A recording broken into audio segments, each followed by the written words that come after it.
Terima kasih pemirsa, Anda masih bersama saya Fidelia Huanggrio dalam Corporate Insight. Dan hari ini telah bergabung bersama kita Bapak Boni Hudi, selaku Direktur Utama PT Cipta Optima Digital atau Emasir. Selamat pagi Pak Boni, bagaimana kabarnya pagi ini? Selamat pagi Mbak Vini, baik. Terima kasih sudah berkenan bergabung bersama kami Pak Boni di Corporate Insight. Dan mungkin sebelum kita membahas lebih jauh ya Pak Boni, mungkin bisa dijelaskan terlebih dahulu nih core bisnis dari PT Cipta Optima Digital atau Emasir ini. Ya, mungkin nggak seperti namanya ya, kita namanya PT Cipta Optima Digital, tapi kita sebenarnya manufaktur. Manufaktur emas, mulai dari pecahan kecil, terus besar, dan menariknya kita itu fokusnya ke personalisasi emasnya itu sendiri. Jadi kalau misalnya ada teman-teman gitu ya yang misalnya mau bikin emas khusus, ada fotonya, ada mukanya, gambar siapa gitu. Nah, kita bikin dan 100% kita lakukan di Indonesia. Produknya mungkin bisa dielaborasi lagi Pak, kira-kira seperti apa dengan produk yang di custom ini begitu ya, sangat menarik sekali. Saya boleh memperlihatkan contohnya? Boleh. Jadi kebetulan saya bawa gitu ya. Jadi produk kita itu bentuknya seperti kartu-kartu seperti ini. Nah, di sini bisa ada fotonya gitu ya, ada fotonya, ada emasnya, dan kita bisa emasnya itu juga bisa macam-macam ukurannya. Jadi kalau misalnya Mbak Vini mau ulang tahun ke-23, kita bisa bikin 23 gram gitu. Dengan masa pengerjaan yang sangat-sangat cepat. Jadi kalau Mbak Vini pesan hari ini, besok juga udah jadi. Baik. Terima kasih Pak Boni. Dan mungkin untuk targetnya sendiri penjualan dari PT Cipta Optima Digital atau Emasir di tahun 2025 ini seperti apa Pak? Apa yang menjadi penopang target ini nantinya? Jadi kita memang melihatnya kalau emas itu juga transaksi makro ya. Jadi apakah harga emas itu naik apa enggak? Tapi yang jelas historically emasin itu naik sekitar 20-30% tiap tahunnya. Jadi tahun ini kita menargetkan naik sekitar 35% saja Bu. Walaupun itu secara omset. Akan tetapi kita menargetkan margin kita lebih lebar di tahun ini. Jadi ada dua target utama. Yang pertama memang omsetnya naik. Yang kedua adalah margin yang kita peroleh sendiri naik. Untuk marginnya sendiri kenaikannya kira-kira berapa persen Pak targetnya? Nah itu tergantung dari lini produk yang kita keluarkan Bu. Jadi menariknya kalau emas itu kan ada patokan harganya ya. Ada patokan harganya ketika Bu Vini gitu ya mau beli emas sudah tahu nih, udah bisa ngebanding-bandingin. Oleh karena itu kita nggak bisa itu pasang margin yang sangat-sangat berbeda atau sangat-sangat tinggi dengan produk lain. Yang kita lakukan adalah either kita mengeluarkan produk yang value-nya lebih tinggi sehingga marginnya bisa lebih tinggi, atau kita mengeluarkan atau kita melakukan efisiensi terhadap operasional kita. Nah, kita harapkan dari dua hal itu kita bisa meningkatkan margin sekitar 5 atau 6% dibanding tahun lalu. Seperti 5-6% untuk marginnya sendiri dari tahun lalu ya Pak. Peningkatannya ya. Iya, peningkatannya. Dan mungkin bagaimana dengan sekilas kinerja emas di tahun 2024 Pak Boni? Berapa persen kenaikan penjualan atau laba? Alhamdulillah kalau untuk tahun 2024 kita omsetnya naik ya Bu ya. Omsetnya naik sekitar 35%-an. 35% walaupun kondisi ya sebenarnya nggak mendukung karena secara global demand-nya itu turun Bu. Turun 5 ton ya untuk Indonesia gitu. Jadi emasin itu ya masih bisa growth. Ada biaya yang harus dikeluarkan. Yang biaya yang dikeluarkan itu margin kita lebih rendah dibandingkan tahun 2023. Makanya target di 2025 itu kita meningkatkan margin. Kira-kira yang mempengaruhi penurunan demand ini kira-kira dari daya beli masyarakat. Daya beli masyarakat. Emasin punya dua segmen pasar. Yang pertama itu retail, yang kedua itu adalah corporate. Beberapa tahun waktu awal kita berdiri, kita itu 70% market kita itu adalah retail. Dengan retail kita bisa mendapatkan margin yang lebih gede dengan term of pembayaran yang biasanya bayar di depan segala macam. Nah, di tahun 2023 mulai ya sama 2024 daya beli masyarakat sepertinya menurun ya. Jadi demand untuk retail itu agak rendah karena itu kita shifting segera, pivoting major market kita itu ke corporate. Di mana corporate itu pesannya dalam kuantitas yang lebih besar, omsetnya naik, tapi ya itu marginnya turun dan term of payment-nya macam-macam ya Bu ya. Kalau corporate kan nggak mungkin kayak bayar di depan 100% gitu, seperti itu sih. Luar biasa sekali ya, berarti langsung putar otak untuk bisa merubah gitu ya dari kemudian pasarnya yang mungkin kebanyakan kuenya itu adalah retail, kemudian menjadi corporate gitu. Dan untuk segmentasinya sendiri berarti untuk kelas menengah ke atas itu seperti apa? Atau seluruh kalangan sebetulnya Pak Boni? Enggak, kalau untuk retail kita malah sebenarnya middle low ya. Middle low karena emas kita itu sebenarnya adalah bagaimana kita bisa menjual logam mulia gitu ya, logam mulia yang orang tahu harganya itu mahal, 1 gram itu sekarang udah 1,5 juta ya. Bagaimana bisa terjangkau? Nah, kita ketengin. Kita pecah-pecah, kita kecilin, mulai dari 1/1000 gram. Atau pecahan berapapun yang customer mau gitu. Jadi ya yang bisa nabung kecil-kecil itu ya middle low gitu. Jadi memang segmen pasar kita ke situ. Walaupun kita tidak memungkiri kalau ada yang pesan yang ukuran 100 gram, 50 gram, itu kita layani, dan corporate juga. Kalau corporate biasanya besar-besar sih. Lantas kira-kira dari seluruh produk dari PT Cipta Optima Digital atau emas ini, kira-kira yang paling banyak berkontribusi Pak daripada pendapatan itu produk apa saja Pak? Custom corporate. Custom corporate. Jadi produk emas ini itu ada macam-macam ya Bu ya. Kita ada produk tematik, misalnya edisi Natal, edisi Lebaran, edisi Imlek. Tapi yang menjadi primadona dari produk kita sesuai dengan tagline-nya kita itu personalized gitu ya. Ya produk custom itu. Produk custom itu ya seperti tadi, misalnya ada perusahaan A ingin emasnya dibentuk logonya dia, kemudian gramasinya sesuai mungkin dengan ulang tahunnya dia gitu. Nah kita bikinkan itu termasuk kemasannya juga. Karena kita manufaktur yang mengerjakan semuanya end to end, kita mampu melakukan itu dengan lebih cepat. Jadi kita kemasan dilakukan di kita, emasnya juga dilakukan di kita sampai distribusinya, pengirimannya. Berbicara soal kinerja juga nih Pak Boni, kan kita sudah mendekati bulan Ramadan dan juga Hari Raya Imlek ya. Apakah sudah ada lonjakan pesanan gitu Pak Boni? Yang sekarang melonjak itu Imlek. Imlek, Lebaran belum kelihatan ya. Walaupun pengalaman kita 2 tahun lalu, 2 bulan sebelum Lebaran biasanya udah pada orang-orang udah pada nyicil. Segmennya beda lagi Mbak. Kalau misalnya Imlek itu atau Lebaran itu nanti bukan corporate yang ramai, tapi retail. Retail mulai ramai kembali, dan channel penjualan kita yang paling ramai nanti itu mulai dari keagenan, ada agen, dan e-commerce ya. Kita ada toko di e-commerce. Untuk ramai. Imlek ya Pak ya, ada lonjakan. Kira-kira berapa persen Pak ada kenaikannya? Bisa 40-50%-an. Untuk tahun ini ya. 50% di tahun ini ya. Kalau tahun lalu Pak, apakah lebih sedikit atau lebih banyak tahun ini? Kalau tahun lalu lebih sedikit ya Bu ya. Untuk Imleknya saja, Lebaran kita belum tahu. Tapi untuk setahunnya lagi, 2 tahun lalu, itu malah lebih banyak dari tahun ini. Selain penjualan dari dalam negeri ini, apakah masih juga melakukan ekspor emas Pak untuk terus meningkatkan penjualan mungkin ke negara mana saja atau? Kalau dibilang ekspor kita belum ya Bu ya, tapi kita memang ada penjualan ke Belanda, ke Belanda dan ke Malaysia. Tapi itu yang beli adalah seperti apa ya, retailer emas di sana. Jadi mereka beli yang kemasan kecil-kecil seperti itu. Tapi nggak dalam jumlah yang banyak. Itu melalui pesanan lewat marketplace atau seperti apa Pak Boni? Mereka kontak saya via email. Via email perusahaan.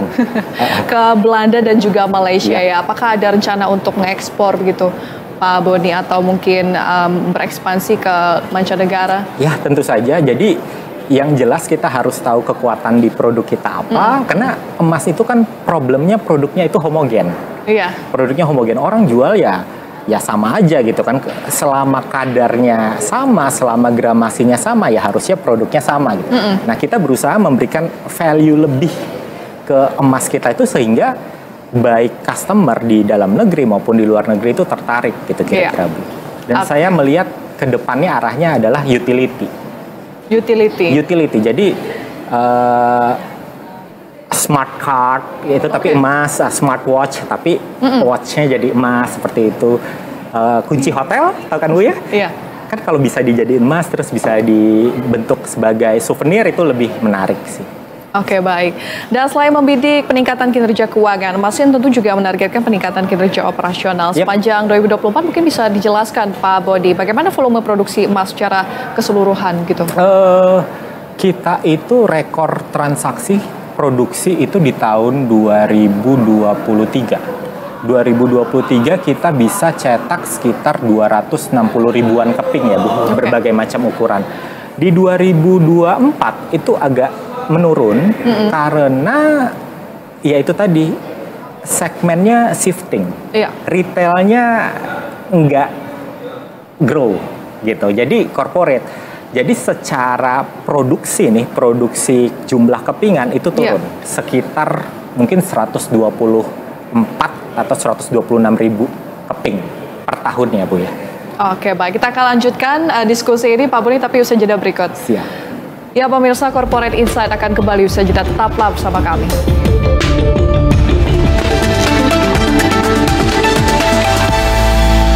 Terima kasih pemirsa, Anda masih bersama saya Venilia Huangrio dalam Corporate Insight. Dan kita akan lanjutkan dialog bersama dengan Pak Boni Valiantri Hudi selaku CEO PT Cipta Optima Digital atau emas ya.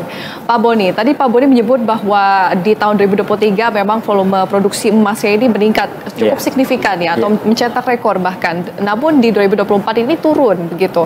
Lantas bagaimana dengan target volume produksi emas di tahun 2025 ini secara keseluruhan, mungkin jenis produk baik yang secara domestik begitu? Ya, jadi kita di tahun 2025 ini ya berharap kita bisa mengalahkan rekor 2023 ya. Kita pengennya nembus 300 ribu keping di tahun ini. Akan tetapi ya kita juga harus paham bahwa kita lihat nih ya nanti di trimester pertama apakah kita worth untuk melanjutkan ke retail, fokus ke retail, atau kita memang akan memfokuskan ke corporate. Tetapi saya juga percaya bahwa dua hal itu bisa dilakukan berbarengan, walaupun ada prioritas. Ada prioritas. Nah, selain kepingan, kita berharap ada produk-produk baru yang kita bisa cetak di situ. Salah satunya adalah perak. Perak itu sesuai dengan yang saya sebutkan tadi, di mana kita berharap dapat margin lebih lebar. Perak itu kalau kita bikin seperti perhiasan ataupun batangan, marginnya lebih tinggi dibanding emas. Yang kedua, kita berharap kita bisa masuk ke utility emas sebagai utility tadi. Itu pasar yang saat ini belum ada yang pegang. Contohnya seperti apa? Contohnya dengan kartu emas kita di scan nanti muncul profile gitu ya, sebagai kartu nama, dan itu kita udah coba bekerja sama dengan salah satu partner kita. Kemudian juga ya partner-partner yang strategik, ada yang temanya mungkin ramah lingkungan. Jadi kita keluarkan edisi yang ramah lingkungan. Jadi semuanya dapat. Retail kita pengen naikin, kemudian corporate yang utility kita pengen naikin, dan yang bentuknya adalah sustainability environment kita juga pengen kejar di situ. Berarti emas ini sudah membidik variasi dari produk-produknya lagi ya Pak ya. Untuk menjadi emas, maksud kami perak itu sendiri kira-kira di tahun ini apakah sudah mulai digodok begitu? Sudah, kita sudah coba keluarin beberapa varian dan merek ya. Kita mengeluarkan salah satu merek namanya Silverin gitu ya. Jadi Masin Silverin, kita coba tes marketnya dari situ, walaupun belum masif ya. Baik. Sejauh ini mungkin apa saja yang menjadi penunjang daripada penjualan bersih industri dapat tumbuh gemilang ini Pak Boni? Di tengah mungkin daya beli masyarakat yang cenderung menurun ya dari sisi retail itu sendiri. Nah, sebenarnya tergantung ya Mbak ya. Jadi tujuan emas itu ada macam-macam gitu ya. Yang pertama itu adalah untuk lindung nilai. Kita sebutnya safe haven. Jadi kalau orang gitu ya melihat adanya ketidakpastian, alih-alih dia naruh uangnya di instrumen investasi seperti saham gitu, dia akan naruh ke yang less risk seperti emas, seperti itu. Jadi kalau misalnya kelihatan seperti krisis atau COVID kemarin, transaksi emas naik. Iya. Jadi itu kalau yang tujuannya apa ya, safe haven tadi. Jadi ya kita nggak boleh doain apa ya, keadaan bakalan buruk sehingga orang akan beli emas kan. Tentunya nggak seperti itu. Nah yang kedua, emas sebagai hadiah. Jadi emas sebagai hadiah atau bundling produk, yaitu biasanya dilakukan untuk corporate untuk menarik ya, untuk menarik. Nah kalau yang itu corporate akan lebih senang ketika harga emasnya turun. Jadi kita sebenarnya adaptasinya di situ. Kita lihat harga emas sekarang lagi apa, daya belinya masyarakat seperti apa, yang ada uangnya siapa, tujuan masyarakat untuk apa. Ketika krisis kita akan promo, kamu beli emas untuk jagain kekayaan kamu. Iya. Karena dia safe haven gitu kan ya. Jadi masuknya retail atau middle up. Ketika misalnya daya beli turun, yang ada adalah corporate dan harga emas turun, kita kejarnya ke sana. Kita akan sebutkan emas ini baik untuk branding. Kenapa? Karena dia bisa diuangkan dengan gampang, dia bisa bawa merek kamu gitu kan ya. Kemudian dia bisa dicetak atau dibentuk sesuai dengan budget marketing perusahaan, sesuai berapapun yang mereka mau gitu. Jadi itu yang kita tawarkan seperti itu. Mungkin strategi dari Emasin sendiri menghadapi ketidakpastian global dan juga namun diiringi juga dengan daya beli masyarakat dari retail ya yang menurun ini seperti apa Pak Boni? Mungkin apakah meningkatkan strategi marketing begitu atau seperti apa? Ya, jadi itu tadi ya Mbak ya, jadi biasanya yang kita lakukan don't put your eggs in one basket kan ya. Samalah strateginya di mana-mana. Kalau untuk retail kita memang menyasar ke sosmed. Jadi kita ada live, ada toko online dan segala macam. Kalau untuk corporate yang kita lakukan adalah pendekatan personal sebenarnya. Jadi seperti saya atau rekan-rekan saya itu akan melakukan pitching ke corporate untuk memberitahu kita itu bisa apa aja. Di lain sisi kita akan create diversifikasi produk tadi. Kalau misalnya emas harganya sudah kemahalan gitu ya, yang kita lakukan apa? Kita diversifikasi, kita create satu produk yang orang masih tetap beli. Contohnya apa? Oh kita bikin perhiasan emas yang kadarnya lebih rendah. Atau ya itu tadi, oh sama-sama logam mulia kok, kita berikan perak seperti itu.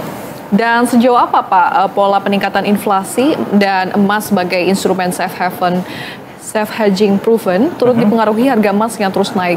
Bagaimana Emasin menghadapi hal ini? Jadi menariknya kalau di Indonesia harga emas itu dipengaruhi oleh dua faktor. Yang pertama itu jadi kalau kita lihat ya ada namanya gold spot gitu ya. Mbak bisa cek nanti misalnya harga emas 1 troy ounce itu berapa. Against-nya mata uang yang di pairing untuk gold spot itu adalah dolar. Jadi katakanlah 1 troy ounce sekarang sekitar 2.674 gitu kan ya. Terus kemarin itu 2.670. Harga emas di Indonesia naik dong, naik 4 poin dong. Enggak, ternyata belum tentu. Kenapa? Karena satu faktor lagi, karena tadi kita membandingkannya dengan dolar, di Indonesia kita beli pakai apa? Rupiah. Jadi ada dua faktor. Yang pertama harga gold spot emasnya sendiri naik atau turun, kemudian harga di rupiahnya. Jadi kita lihat, kalau sekarang rupiahnya naik gitu ya, naik luar biasa, terus kita lihat harga emasnya, dolarnya juga naik luar biasa, kita biasanya udah siap-siap create produk baru yang lebih terjangkau, atau ya main di varian lain seperti itu. Karena kita nggak mungkin, emas itu kan kita nggak bisa kayak turunin cost of production-nya, turun banget ya Mbak ya, karena bahan bakunya udah ada patokan harganya. Lebih ke situ sih, jadi lihatnya dari situ. Bagaimana dengan cost produksi Pak Boni? Apakah ini juga turut mempengaruhi pendapatan daripada perusahaan? Tentu saja. Jadi waktu yang saya bilang tadi adalah tujuannya kita di 2025 selain meningkatkan omset adalah mempertebal margin. Salah satu strategi yang saya tekankan di internal adalah efisiensi. Efisiensi artinya mulai dari akurasi produk emas yang kita keluarkan. Kita tuh nggak boleh misalnya kita bikin 1 gram, kita tuh nggak boleh kelebihan banyak gitu. Iya. Itu kan pemborosan gitu ya Mbak, itu susut namanya. Kemudian reject. Iya.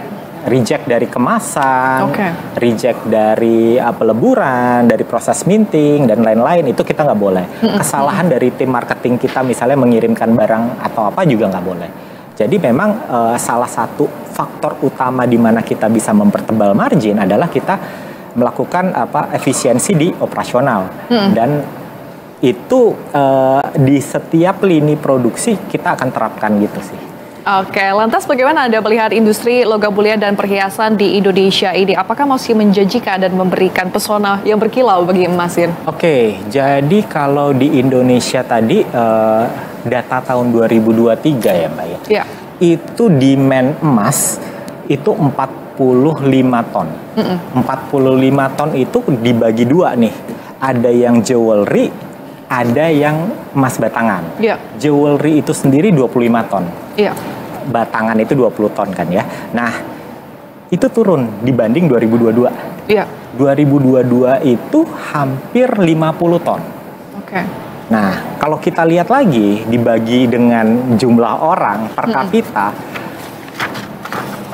konsumsi ya, demand emas di Indonesia itu per kapita hanya 0,16. Sangat kecil sekali. Dibandingkan dengan Hong Kong itu jauh. Hong Kong itu 3 gram per kapita. Dibandingkan dengan India juga jauh. India itu 0,8. Jadi, ya potensinya masih besar kalau ngelihatnya dari situ. Indonesia yang sebesar ini masa bisa kalah dengan Hong Kong sih? Kan gitu ya?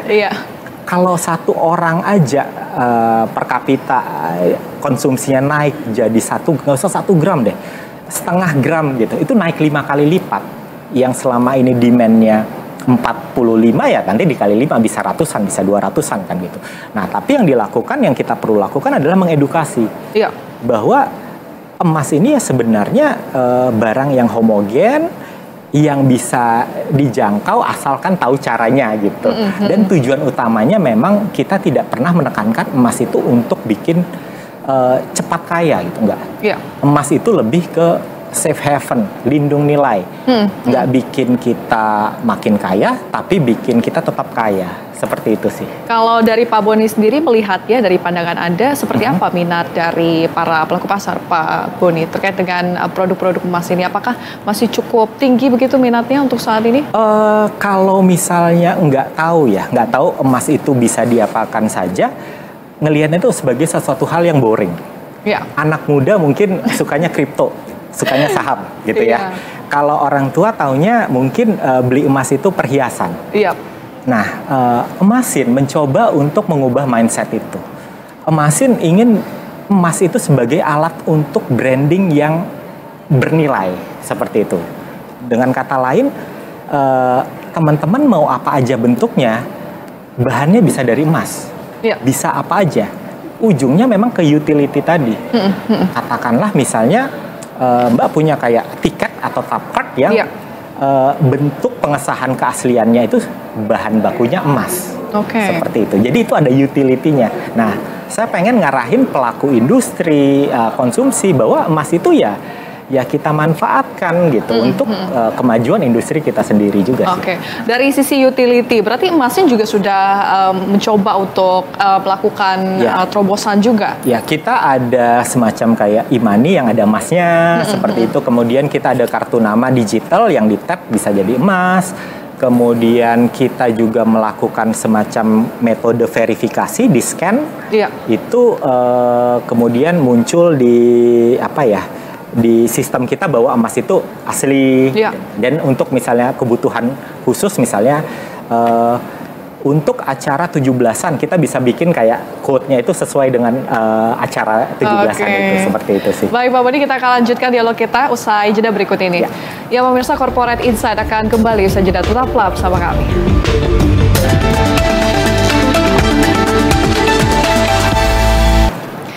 Ya pemirsa, kita akan lanjutkan dialog, tapi kita akan lihat terlebih dahulu informasi di Industri Now.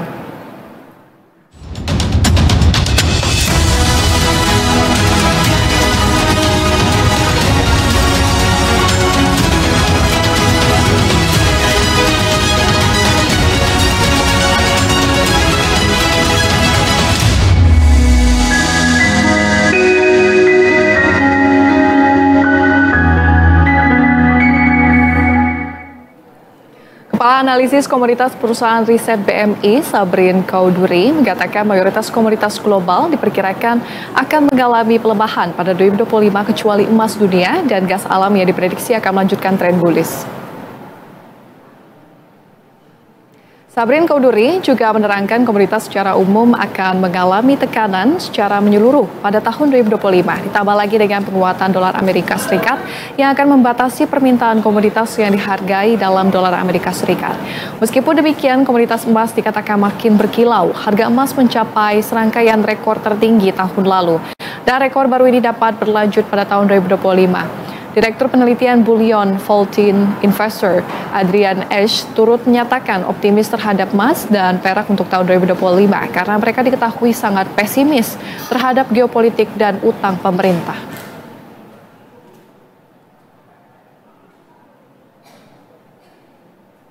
Bullion Vault dan JP Morgan memperkirakan harga emas akan naik hingga $3.000 Amerika Serikat per ons pada tahun 2025. Analis JP Morgan juga memperkirakan harga emas akan naik terutama jika kebijakan Amerika Serikat menjadi lebih mengganggu dalam bentuk kenaikan tarif, meningkatnya ketegangan perdagangan, dan risiko yang lebih tinggi terhadap pertumbuhan ekonomi.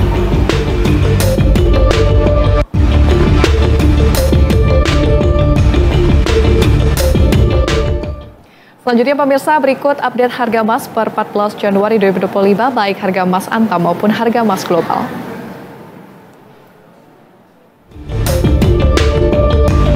Pada Selasa 14 Januari 2025, harga emas 24 karat Antam menunjukkan turunan Rp8.000 per gram dari sebelumnya Rp1.568.000 per gram jadi Rp1.560.000 per gram.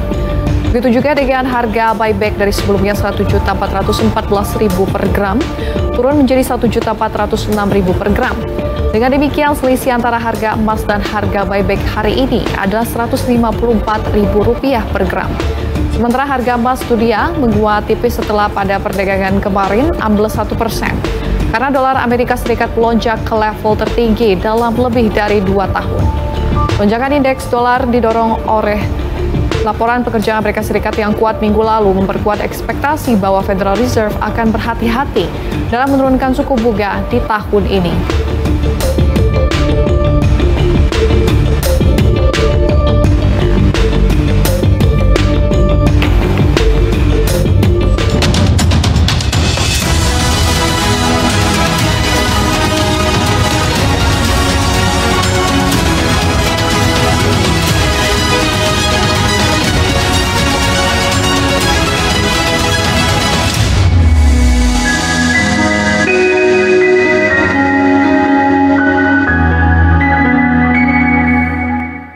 Dan pemirsa, kita akan lanjutkan dialog bersama dengan Pak Boni Valiantri Hudi selaku CEO PT Cipta Optima Digital atau Emasir. Pak Boni, kita beralih ke tantangan ya Pak ya mungkin, tapi kita sudah membahas sedikit, tapi kita akan bahas lebih dalam lagi seiring dengan kinerja penjualan, beban pokok pendapatan dan beban produksi langsung. Faktor mana yang masih menjadi tantangan berat perusahaan Pak? Daya beli lagi Mbak. Daya beli. Berkali-kali saya bilang daya beli, kenapa? Karena emas ini memang bukan kebutuhan primer ya. Iya. Bukan kebutuhan primer, jadi ketika orang memilih untuk beli beras atau beli emas, orang akan beli beras gitu. Okay. Jadi kita berharap memang di tahun 2025 ini makroekonomi baik di luar maupun di Indonesia membaik gitu kan ya. Jadi kita juga bisa menyasar ke segmen-segmen retail yang ingin lindung nilai, ingin koleksi, ingin mulai menabung emas seperti itu. Akan tetapi kita juga berharap corporate atau pelaku bisnis mulai mengetahui potensi emas tidak hanya sebagai barang untuk disimpan gitu kan, dijual ketika harganya tinggi, melainkan bisa sebagai senjata untuk branding. Nah, PR kita adalah bagaimana kami pelaku industri bisa mengedukasi bahwa emas itu tidak hanya sebagai alat lindung nilai tadi. Lebih ke seperti itu sih. Tantangannya sendiri saat ditemui ketika mengedukasi masyarakat terkait dengan pentingnya mungkin ya dari emas itu sendiri sebagai alat lindung nilai ini bagaimana Pak? Masih banyak warga kita yang merasa bahwa emas itu adalah cara untuk kita berinvestasi, tanda kutip ya. Jadi memperoleh keuntungan secara cepat. Makanya membandingkannya dengan instrumen saham atau kripto atau yang lain-lain. Mereka selalu bilang, biasanya membilang seperti ini, Mbak. Kalau beli emas hari ini terus langsung dijual, kan itu sudah rugi. Nah, padahal konsepnya itu bukan seperti itu.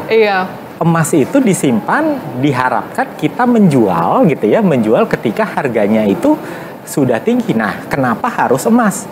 Karena secara historically speaking gitu ya, dia mengalahkan tingkat kenaikan inflasi.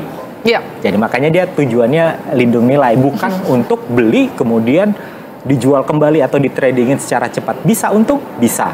Tapi kami sebenarnya tidak menyarankan itu. Emas itu ya memang untuk jangka panjang. Seperti itu. Kira-kira berapa lama Pak minimal untuk mungkin menyimpan emas itu? Lebih dari 5 tahun sih. Kalau saya menyarankannya lebih dari 5 tahun. Akan tetapi kembali ke kebutuhan ya.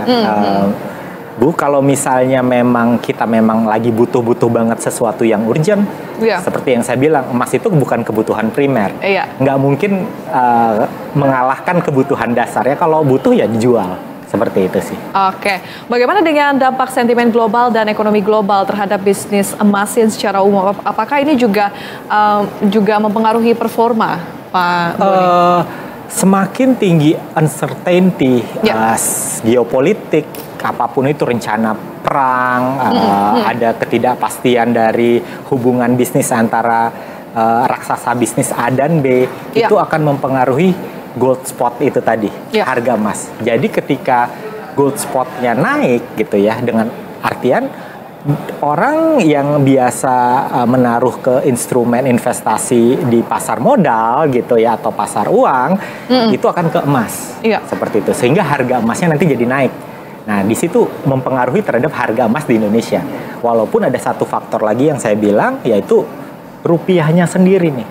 Kalau saya sih tidak berharap emas itu naik sangat-sangat drastis secara tiba-tiba dalam waktu cepat. Kenapa? Karena orang akan kaget gitu ya, nggak mampu, kalau nanti dibandingkan dengan daya belinya, takutnya tidak mampu membeli emas itu sendiri karena harganya sudah terlalu mahal dan ada rush untuk menjualnya seperti itu. Pak Boni, berbicara mengenai harga komoditas jika dikaitkan dengan logam mulia maupun perhiasan, bagaimana ini menjadi tantangan yang khas terhadap bisnis? Bagaimana pemenuhan bahan baku juga yang mungkin menjadi tantangan? Kalau di emasin saat ini kebetulan bahan baku kita belum jadi isu ya, karena produksi kita belum banyak, jadi kita masih bisa memperoleh emas itu bukan dari tambang. Ini yang mungkin orang-orang tidak mengerti. Jadi kita memperoleh bahan baku emas itu dari emas yang sudah ada beredar di Indonesia. Dalam bentuk ya perhiasan, dalam bentuk emas yang sudah diproduksi oleh pabrikan emas lain yang kemudian kita lebur dan kita produksi kembali gitu kan ya. Nah, saya tidak melihat bahwa perhiasan dan batangan ini sebagai satu produk yang harus bersaing. Mereka berdua itu dapat berjalan paralel. Kenapa? Karena fungsinya berbeda. Emas perhiasan tujuan utamanya itu sebenarnya bukan lindung nilai, tapi fashion, untuk menunjukkan identitas. Seperti kalau sekarang mungkin punya iPhone gitu ya. iPhone berarti kita kayak bisa apa gitu ya, bisa pamer. Nah, emas untuk perhiasan itu tujuan utamanya sebenarnya itu. Walaupun dia ditambahin value lebih, yakni gampang diuangkan dan harganya bisa naik. Tetapi ada potongan dari toko emasnya kalau perhiasan kan ya. Nah, beda dengan batangan. Batangan memang fungsinya adalah emas itu sebagai sarana lindung nilai.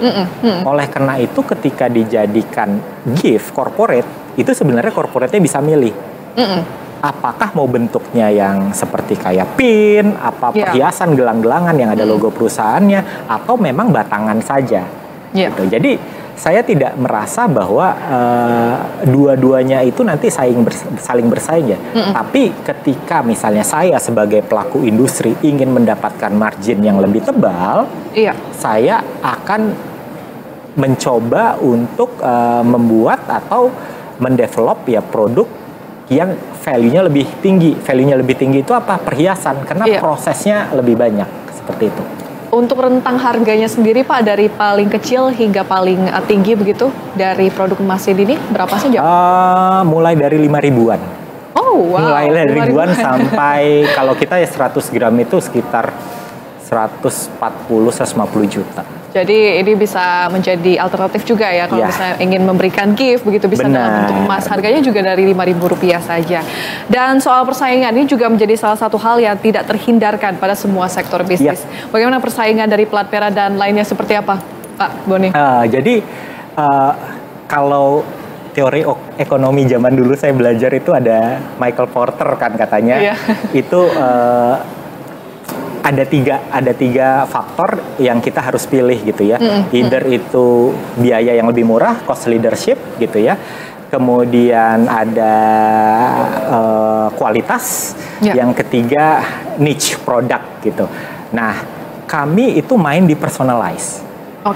Personalize itu means artinya adalah Emasin akan create produk sesuai yang customer mau dalam tempo waktu, kalau katanya proklamasi, sesingkat-singkatnya, seekonomis-ekonomisnya dengan kualitas yang luar biasa, yang bahkan melebihi ekspektasi dari customer.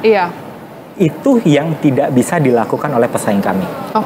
Karena Mbak bisa survei, bisa window shopping, apakah ada yang bisa bikin emas custom gitu ya dalam tempo waktu 1 hari gitu? Nggak ada yang bisa. Berarti sangat singkat sekali ya untuk custom daripada produk emas jadi ini. Beberapa perusahaan plat merah itu beli di kita karena itu bisa di custom, bisa selesainya dalam waktu itu dia mintanya 2 hari. Kemudian term of payment-nya kita fleksibel. Biasanya kalau beli emas kan bayar di depan 100%, kita negotiable lah gitu. Berarti ini juga 2 hal yang menjadi keunggulan daripada emas ini ya Pak Boni.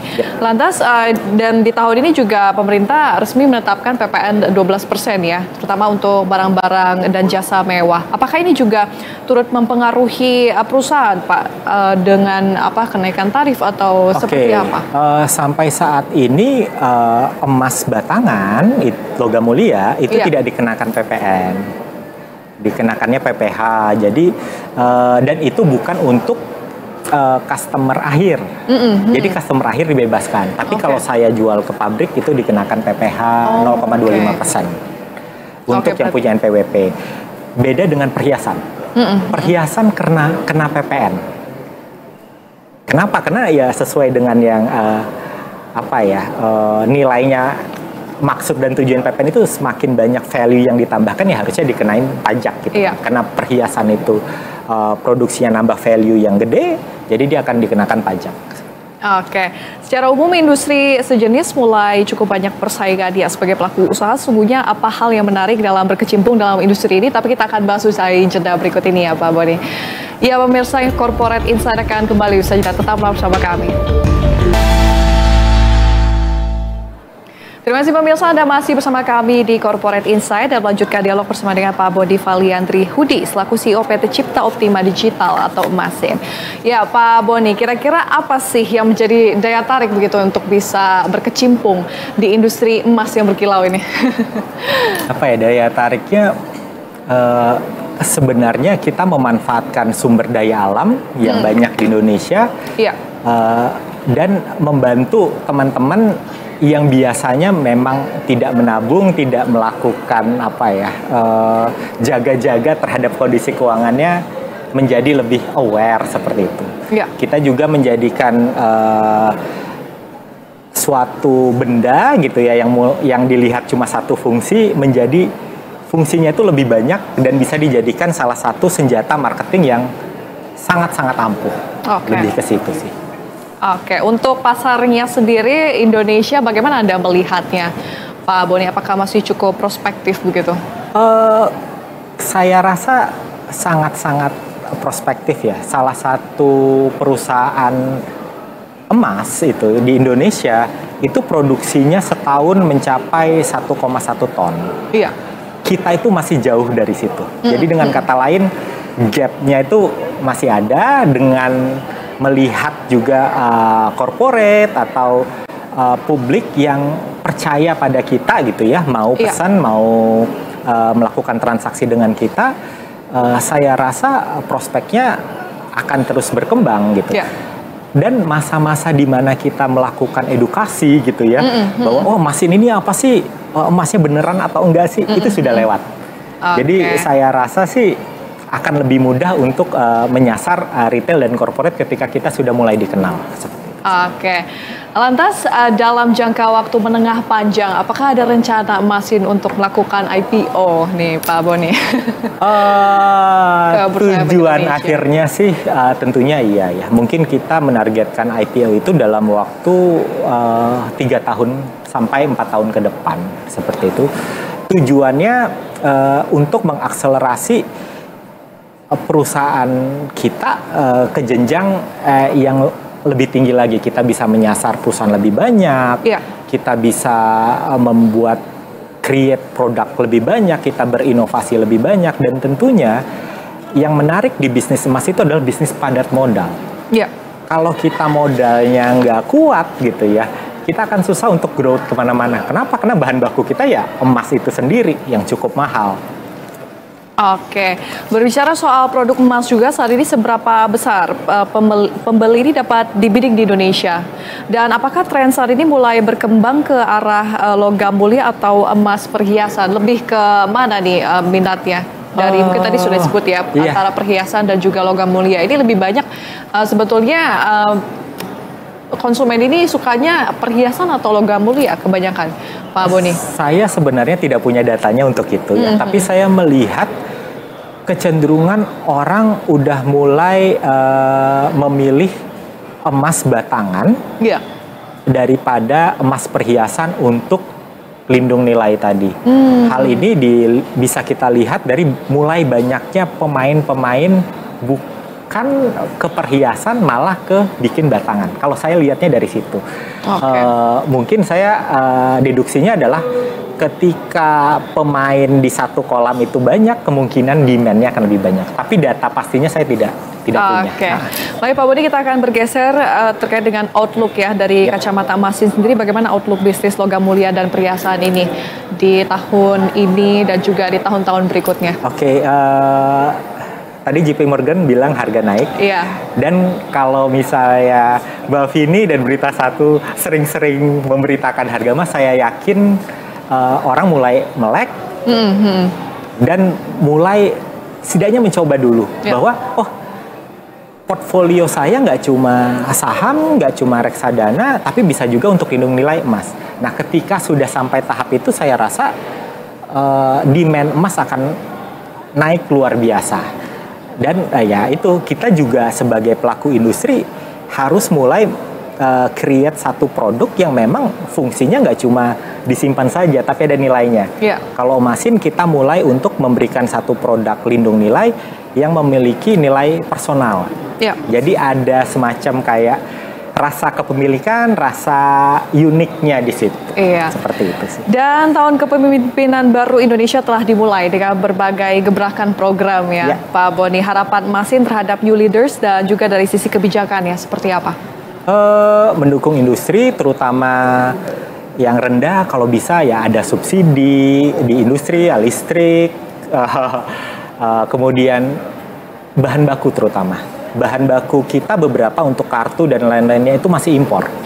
Kalau faktor-faktor produksi, bahan produksi itu ada keringanan, saya yakin produk dalam negeri, industri dalam negeri itu bisa compete locally maupun globally sih. Baik. Terima kasih banyak Pak Boni atas waktu dan juga insight-nya untuk bisa hadir di studio kami. Sama-sama. Di Big 2. Terima kasih banyak. Selamat melanjutkan aktivitas. Sehat selalu, Pak Boni.